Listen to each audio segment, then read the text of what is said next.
आज का stock of the day है भारती एयरटेल। 1995 में स्थापित भारती एयरटेल एशिया और अफ्रीका के 18 देशों में बिजनेस ऑपरेशंस के साथ इंडिया की वन ऑफ द लीडर्स है मोबाइल टेलीफोनी स्पेस में।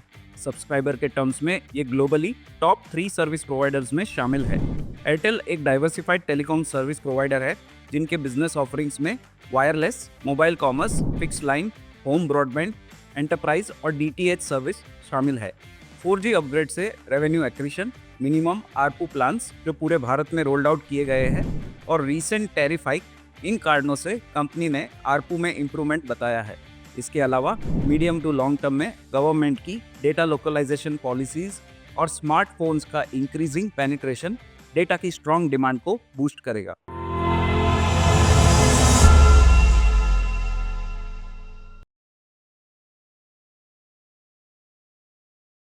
Investment in securities market are subject to market risks.